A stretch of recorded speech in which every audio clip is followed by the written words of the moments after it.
¿Cómo les va, queridos estudiantes? Vamos a dar inicio a la explicación de la actividad de entrega obligatoria número 3 de la materia de estudio del trabajo y ergonomía.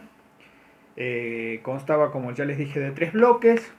En cada uno de ellos se va viendo cómo es el progreso o cómo están interpretando la materia. El primer bloque era de inicio de la temática, decía detallar cuáles son las patologías más comunes que producen la exposición a riesgos ergonómicos y cuáles son las partes del cuerpo afectadas. Acá tenían que poner patología, la mayoría han puesto causas, ¿no? Ponían, por ejemplo, como patología fuerza concentrada en dedos, malos movimientos, esas son causas, ¿sí? Las patologías son enfermedades. Por eso yo les dije que ustedes tienen que hacer interpretación de texto y si no saben qué significa una palabra, buscarla en el diccionario, hasta en Google, ahora que ustedes tienen pero la posibilidad está enorme de Google. Patologías son las enfermedades. O sea, ¿cuáles son? Acá lo que le preguntan son cuáles son las enfermedades más comunes producidas. Lo que pasa es que ustedes tienen que empezar a usar términos técnicos. Y ya tienen que empezar a diferenciar patologías, síntomas, etcétera, etcétera. Entonces, las patologías más comunes, muchos han puesto bien las respuestas. Es más, no le pedía ni hasta el nombre quizás técnico, que digan epicondilitis, tendinitis, síndrome de túnel carpiano, dedo de gatillo, codo de tenista, el nombre. No, yo le pedía patología y ustedes podían decir dolores de cintura, dolores de brazo, problemas en los tejidos blandos y ya se consideraba cuál era la patología, ¿se entiende? Pero tenían que poner patología, no causas. Después tenían otra, las cuales la parte del cuerpo afectada. Y bueno, si ustedes ponían dolores de codos o articulaciones, y podían poner brazos, piernas, con que pongan la parte del cuerpo, miembros superiores, miembros inferiores, tronco, columna, lumbro, sacro o sacro-lumbar, como ustedes querían, siempre y cuando empiecen a utilizar términos técnicos. Si ya han tenido medicina laboral, si ya saben manejar algunos términos, empiecen a aplicarlos. Entonces, quedamos en claro, las patologías es una cosa, las causas son otra y los síntomas son otras cosas totalmente diferentes. Entonces acá tenían que poner patología y parte del cuerpo, ¿sí? Dice, después de realizar lectura y comprensión de textos con su propia palabra y si copiar textualmente del material de estudio o extraer de internet, definir qué significa ergonomía. Yo le había dicho que con que ustedes digan que era el estudio del ambiente que rodea al trabajador de manera tal que, producto de ese estudio, se adecúe el puesto de trabajo al hombre y no a la inversa, estaba bien la definición. Pero muchos han puesto la interrelación, una descripción que era copiar, pegar de un montón de lados y al final no decían para qué servía ese estudio.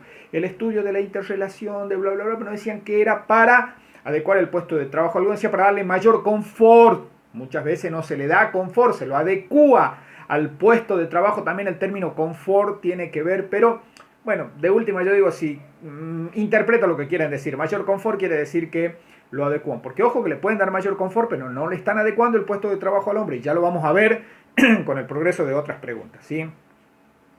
Después decía, explicar con sus palabras cada uno de los principios de ergonomía. Explicar con sus palabras, decía, no copiar cada uno de lo que tiene en el material de estudio.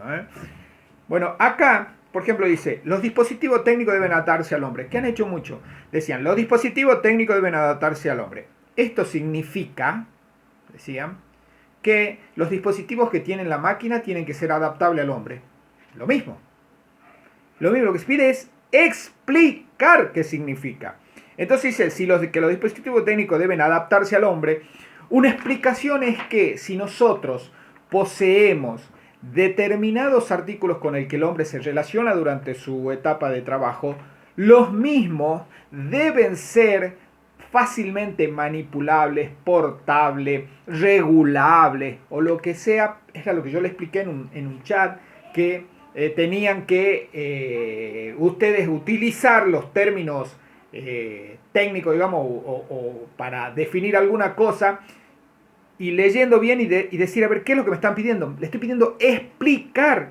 Y en los chats, como les decía antes de dispersarme, le decía que en el chat yo le había hecho una explicación sobre esto. Los dispositivos técnicos deben adaptarse al hombre. Que si el hombre se relaciona con una máquina, con un elemento, con un utensilio, estos deben ser regulables, deben ser de fácil manipulación del hombre, no tienen que ponerlo en postura forzada. Eso es explicar. Después, el confort no es definible, es un punto de coincidencia entre una técnica concreta y un hombre concreto. También se los había explicado y a uno de ustedes me lo había pedido que se lo explique. Y yo le había dicho algo así en resumida cuenta, para no estar volviendo a explicar lo que ya había explicado en el chat, que no todos tienen un mismo punto. Para lo que alguno es muy frío, para lo otro no lo es. O para lo que alguno es muy caluroso, para lo otro no lo es. Inclusive yo le había dado el ejemplo de que muchas veces en una oficina hay gente que se queja por la temperatura al que pone el aire acondicionado. Supongamos, hay gente que dice, che, no lo ponga tan frío porque a mí me hace, o sea, no lo ponga tan baja temperatura porque me hace frío. Bueno, siempre hay que buscar quién puede adaptarse, ¿sí? Porque al no tener el mismo punto de confort, dos personas al no tener el mismo punto de confort, por ahí viene algún tipo de conflicto, lo llamemos, no llegan a ser conflicto, pero supongamos que sean conflictos los que se le generan, pero siempre hay que buscar a quién se le puede adaptar. A ver, ¿qué es lo que significa esto? Volvamos al ejemplo del aire acondicionado. Supongamos que hay alguien viene y dice, che, pones muy frío el aire acondicionado. Hay unas temperaturas, obviamente, que ustedes la van a estudiar más adelante, pero esto es para ejemplificarlo, ¿no? Hay temperaturas que si ponemos a 18 grados el aire acondicionado y afuera hace 50 grados de temperatura, cuando salgamos nos va a hacer mal, pero es motivo de estudio otra cosa. Es para ejemplificarle nada más lo que es. Supongamos que una persona diga, está muy frío, a mí me hace frío. Y el hombre dice, es que si lo pones más bajo, con más temperatura, a mí no me llega a refrescar y lo mismo me hace calor. Entonces, ¿qué es más fácil? Que la persona ponga, le vuelvo a repetir, es un ejemplo para que ustedes tengan en cuenta, no es que lo van a tener que hacer así, porque después me matan los profesores de otra materia, o ustedes mismos cuando salgan al campo laboral. Ponemos el aire acondicionado fresquito, y al que le hace frío se pone un busito, un saquito. O sea, eso es a lo que yo quiero ir, que al que no se adapte, a ver a cuál se le puede remediar. Porque si lo ponen más caliente y con más temperatura y a le hace calor, no hay cómo remediarle. ¿Qué vamos a hacer? Le vamos a poner un ventilador, pero si tenemos el aire, ¿para qué le vamos a poner un ventilador personal a él? Entonces se puede hacer. O sea, hay que buscar la forma, el método mediante el cual la persona que no llega al mismo punto de confort del colectivo general, buscar de adaptárselo.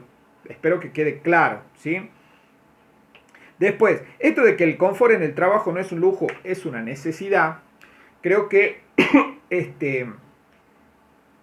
explicado esto significa que cuando nosotros tenemos en la vida doméstica algo que nos parece un confort, en el puesto de trabajo no lo es.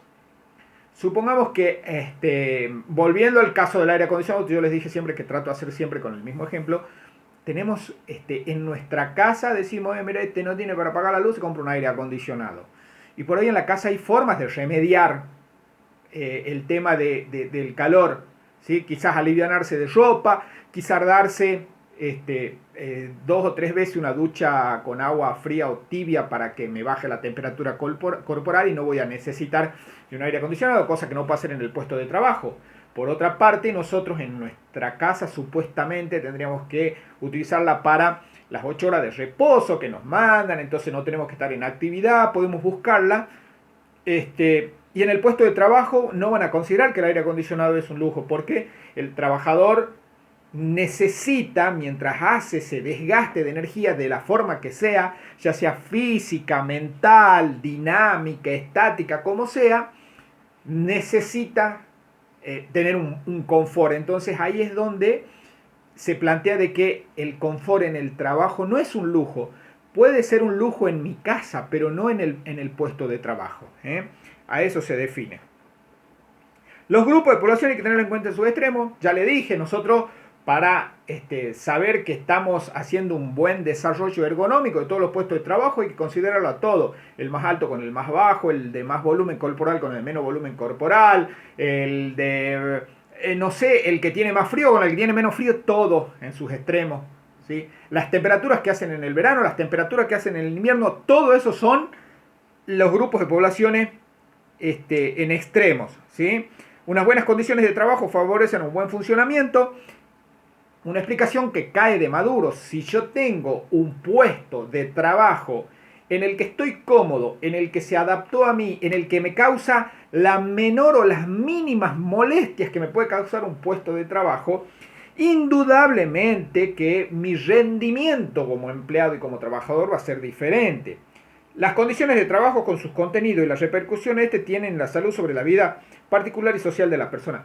A ver, ustedes entran a trabajar sano, ustedes entran a trabajar en perfecto estado de salud y el producto del trabajo contraen una enfermedad, ya sea un problema ergonómico, por una postura ergonómica, tienen algún problema por movimientos repetitivos, por algo, y ese problema que es contraído en el trabajo, después lo llevan a la casa o a su vida diaria personal. Yo he visto gente frustrarse producto de enfermedades laborales posteriormente en su vida diaria porque quizás, un ejemplo, un trabajador que realizaba tareas en su actividad diaria, era un data entry y le gustaba jugar al fútbol y después producto de los problemas que tuvo con el túnel carpiano no puede seguir jugando al fútbol, no porque haga movimientos repetitivos de mano en el fútbol, sino que los dolores que le produce, ya sea al tratar de correr, al tratar de apoyarse, al tratar de afirmar, lo que sea, por una enfermedad del trabajo tiene que dejar jugar al fútbol.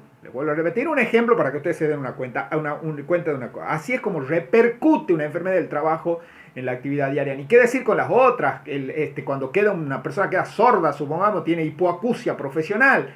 Ni qué decirle de eso, en su vida diaria millones de problemas, desde pérdida de equilibrio, desde irritabilidad, porque uno en el trabajo, cuando está en el trabajo, en el ambiente ruidoso, tiene ese ruido de fondo y sabe que las capacidades auditivas son limitadas, pero yo vuelvo a mi casa y sigo con esa capacidad auditiva limitada. ¿A qué me refiero que en el puesto laboral tiene la capacidad auditiva limitada? Mucho ruido, uso protector auditivo, todo tengo que hablar a los gritos, a veces a las señas para escucharlo, porque el ruido de la fábrica no me deja progresar. Pero ahora yo voy a mi casa y estoy sentado en mi sillón y mi hijo me habla y yo no lo escucho y mi hijo se enoja porque yo no le contesto y yo ya lo reto porque mi hijo se enoja y esas cuestiones que se te trasladan a la vida particular. Después dice, la organización del trabajo debe contemplar la necesidad de participación de los individuos. Acá muchos decían, no, que hay que preguntarle al trabajador si está cómodo. Más que si está cómodo, hay que preguntarle cuáles son sus problemas. Dentro del AME no va a decir, no, me pelea mucho, me ocupa el casillero, cuando salimos me hace la tranca. No, eso no son problemas de organización. Yo digo, por ejemplo, que el trabajador exprese no solamente su disconformismo porque le pagan mal, porque el jefe lo trata mal, porque lo gritan, porque descansa poco, sino que digan, por ejemplo, y mira, yo veo que acá fuerzo mucho tal cosa, me tengo que inclinar mucho para tal otra, paso mucho tiempo acuclillado, yo podría hacer tal cosa, esto lo podría, entonces ellos mismos les pueden ir dando las soluciones, porque a veces ellos de tal incomodidad y de tal en una postura ergonómica incorrecta, que empiezan a buscar la forma más cómoda y dicen, mira, si yo tuviera una banqueta y por ahí esa es la solución. Y después el hombre es creador y hay que facilitar su creatividad, es más o menos relacionado, o sea, tanto estar en su puesto de trabajo y tener algunos tipos de problemas con respecto a posturas y posibles enfermedades, que ellos mismos van creando la posibilidad de hacer mejor o más llevadero su puesto de trabajo. Después dice, la pregunta 4 decía, después de realizar lectura y comprensión de texto con sus propias palabras y sin copiar textualmente el material de estudio, explicar qué entendió por cada uno de los tipos de ergonomía. Por ejemplo, ergonomía geométrica relaciona las mediciones de los puestos de trabajo con las dimensiones corporales. Bueno, los tipos de ergonomía de sistema. Si yo digo, o sea, la misma palabra le va diciendo, pero lo que pasa es que ustedes, parece que algunos han intentado hacerlo, sigan en el intento, pero por ejemplo, no pueden poner ergonomía de sistema, es la ergonomía que relaciona los sistemas de trabajo.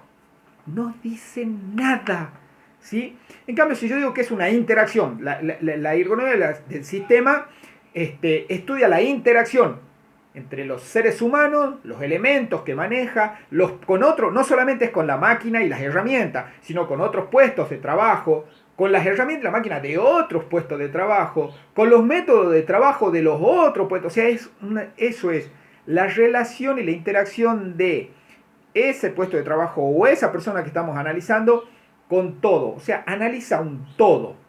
Esa es la ergonomía del sistema. El proceso en sí con todo lo que tiene adentro. Operarios, máquinas, herramientas, métodos de trabajo, organización, todo, todo, cantidad de producción, productividad, todo eso ve la ergonomía del sistema. La ergonomía del puesto de trabajo es esa que se enfoca básicamente en el puesto, ¿sí? No descuida la ergonomía del sistema, pero fija el puesto. Supongamos que yo tengo que ver dentro de un proceso productivo, veo este puesto y digo, no, mira, él se agacha mucho, qué sé yo, le vamos a tener que levantar esto, vas al puesto y después ves cómo a ese puesto cuando lo adecuas, lo relacionas y lo metes en el sistema, ¿sí? Y obviamente la adecuación de ese puesto no tiene que perjudicar a otro puesto de trabajo. Por ahí yo levanto una mesita donde el trabajador tiene que sacar algo y el que se lo viene a dejar tiene que ponerse en punta de pie o ya. Entonces, esas cosas, pero eso se ve con la ergonomía del sistema. Con la ergonomía del puesto vos lo verificás acá y después le haces la adecuación al otro, si es que está interrelacionado ese puesto de trabajo. Después dice la ergonomía física, bueno, que aquí entraba la ergonomía geométrica. Si decimos ergonomía geométrica, está más que claro que estamos hablando, si es geométrica, es la medición de los cuerpos. Eso hace la geometría o el estudio de los cuerpos. Estamos hablando de geometría aritmética o geometría matemática. Dentro de las ciencias matemáticas, la geometría define eso. Sí, generalmente da las dimensiones, no medidas, dimensiones de los cuerpos. Por ejemplo, en geometría, figuras y cuerpos. En geometría vemos el triángulo, cómo sacamos la superficie del triángulo, pero también cómo sacamos el volumen de una pirámide, que vendría a ser el triángulo, es una foto, yo pongo una pirámide, le saco una foto y veo un triangulito. Si no la saco en perspectiva, obviamente si la saco de frente, ahora si yo la saco en perspectiva, voy a ver que es una pirámide y que ocupa un lugar en el espacio, mientras que la figura quizás no ocupa un lugar en el espacio y no ocupa un lugar en el plano. Entonces a eso se dedica la ergonomía geométrica, a cómo relacionar los espacios que ocupan las figuras y los planos dentro del puesto de trabajo para adecuarlo. Y después tenemos la ergonomía ambiental, que todos decían relaciona con el medio ambiente, y sí es lógico.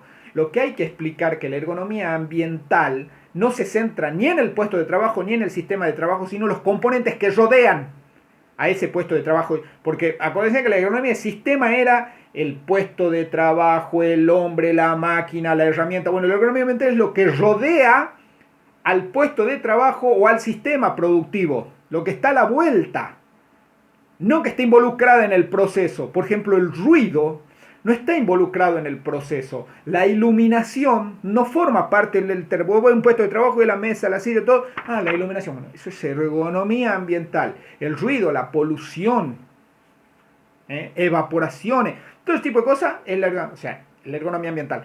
Lo que rodea al puesto de trabajo, no lo que está dentro del puesto de trabajo ni dentro del sistema de trabajo. Quizás la ergonomía ambiental también estudia en ciertos aspectos los efectos o el residuo de esa tarea productiva, si se quiere, para que ustedes más o menos, en algunos aspectos, no en todo. Por ejemplo, el ruido o lo que deriva de ese puesto de trabajo o ese sistema productivo. El ruido, la polución, la iluminación no, la iluminación es un bien necesario, pero es externo al puesto de trabajo, ¿sí?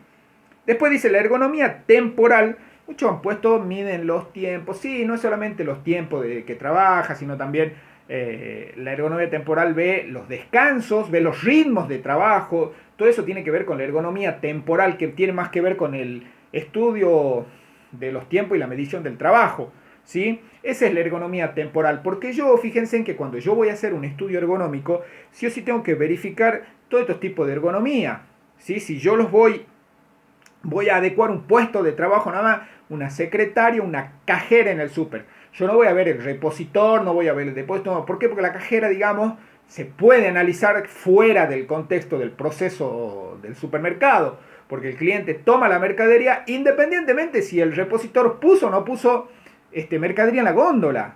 No le importa a la cajera le importa que ella está sentadita y llega el tipo con el producto, ¿sí? Llega con el producto y ella lo tiene que cobrar. Entonces ahí hacemos sobre el puesto de trabajo. Ahora ustedes me dicen, y no, mirá, ¿sabe qué tenemos que ver? El tema de logística del súper. A ver cómo es. Y mira, llega el camión, descarga la mercadería, la dejan acá, viene el operario de depósito con la zorra, lo lleva y lo deja en, en la estantería correspondiente para que después venga el repositor de cada marca y saque, o el repositor de esa fábrica que mandó, ese es el laburo de los repositores, no es solamente ver que la gondolita esté ordenada y todo. Por ejemplo, Cosalta manda las leches al Hiper Libertad, llega el camión de Cosalta, viene la gente del Hiper Libertad, baja todo y lo deja para que cuando venga el repositor empiece a llenar en el depósito las góndolas pertinentes y a su vez vea, perdón, las estanterías de depósito o los racks del depósito y después vea qué producto tiene que sacar a las góndolas de venta, a góndola al público. Entonces, ahí nosotros si tenemos que estudiar un puesto de trabajo, no podemos decir, y al repositor le vamos a dejar acá esto, porque vos no sabés si le vas a dejar espacio, si no va a ser incómodo para que el operario del súper entre otra mercadería de otra fábrica para que otro repositor, entonces ahí están relacionados. Tampoco le puede decir de ahora en más el repositor de lácteos de Cosalta va a tener que venir de 8 a 10 y capaz que el camión llega a las 11, entonces tenés que ver a qué hora llega el camión, entonces ahí hay un proceso. Para estudiar ese puesto tenés que ver y analizar el proceso productivo. Espero haber sido claro. Bueno, después, la ergonomía también se clasifica, ¿sí? Estos son para hacer los estudios y esto que vamos a ver ahora ya es más para ver síntomas o posibles enfermedades. Por ejemplo, decía, explicar a qué aspecto apunta cada una de las clasificaciones de la ergonomía. Por ejemplo, la ergonomía cognitiva apunta a los psicomentales. La ergonomía biométrica, y yo también le había hecho esa aclaración, bio es de vida y métrica es de medida.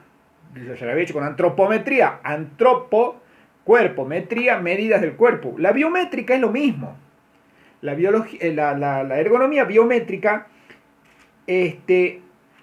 apunta más a las medidas, ¿sí? Las medidas de las personas, ¿sí? O lo que tiene que ver con enfermedades derivadas producto de las mediciones corporales, ¿sí? A eso apunta la ergonomía biométrica. También cómo se usa el cuerpo humano a favor de la ergonomía, por ejemplo, cuando tengo que agarrar algo, cuando tengo que soltarlo, cuando tengo que mover los brazos, todo eso es la biométrica, ¿sí? Si me queda muy lejos para tomarlo, si me queda muy cerca, caso de la cajera de supermercado, si tengo que ponerle una cinta transportadora o tiene una mesita chiquita y va a llegar con las manos. Después tenemos la ergonomía ambiental. Bueno, es más o menos lo mismo a todo lo que rodea, a ver si me puede enfermar una polución, si me puede enfermar el ruido.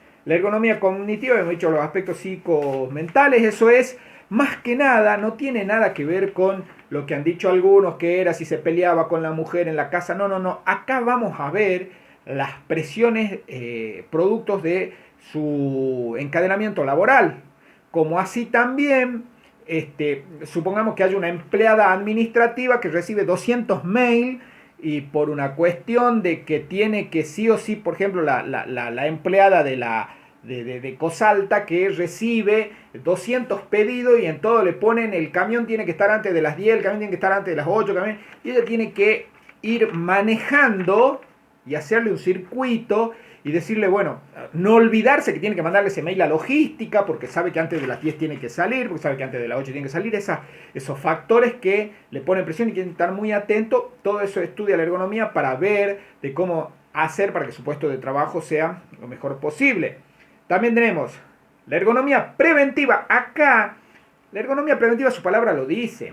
La ergonomía preventiva lo que hace es anticiparse antes que el trabajador ocupe su puesto de trabajo, o sea, antes de que, no es antes de que entre a trabajar, entra a las 8 y a las 7 y media, no, se va a crear un puesto de trabajo, bueno, a ver, espera, ¿cómo va a ser ese puesto? Este puesto va a ser así, bueno, para que cumpla las condiciones ergonómicas tiene que tener esto, tiene que tener esto, tiene que tener aquello, tiene que tener aquello, eso es la ergonomía preventiva, anticiparse, estar antes, ¿sí?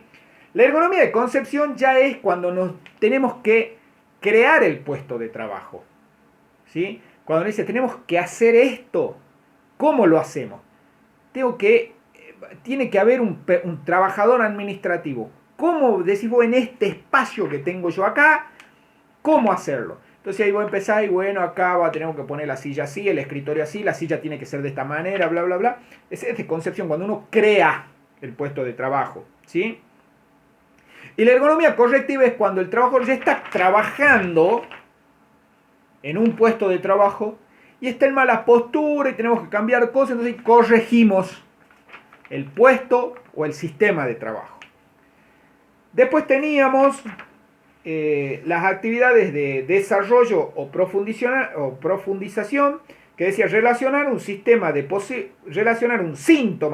posible enfermedad ocasionada con la ergonomía en una actividad o tarea o tipo de trabajo. Acá lo que tenían que hacer es síntomas, no una enfermedad.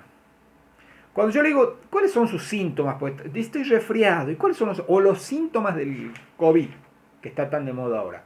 Ustedes vieron que dice falta de aire, tos seca, decaimiento. Son síntomas. O sea, te dicen, che, este puede tener algo. Si yo estornudo mucho y tengo fiebre, me dicen, che, este puede estar resfriado. O puede tener una gripe. Esos son los síntomas. Algunas características en tus cambios biológicos que te dan a entender que puede tener, bueno, acá yo decía síntoma. Y puede ser dolor de muñeca, es un síntoma de una posible enfermedad. No le pido la enfermedad, un síntoma es dolor de muñeca. Posible, ¿y cuál es la tarea? Y puede ser la cajera del supermercado o una persona que trabaja en la tarea administrativa tecleando mucho en la computadora. Ahí tenemos un síntoma. Por eso yo le decía al principio que no había que confundir síntoma, causas, enfermedad, son cosas diferentes. ¿Sí? Ahí el síntoma es dolor de muñeca.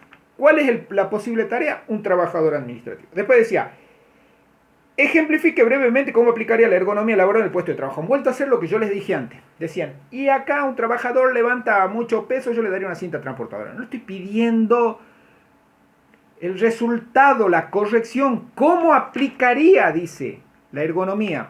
Entonces ustedes tenían que agarrar un puesto y decir, bueno, hace tal cosa. Y yo lo primero que haría sería estudiar tal cosa. Ustedes describen una persona, o la cajera del supermercado hace esto.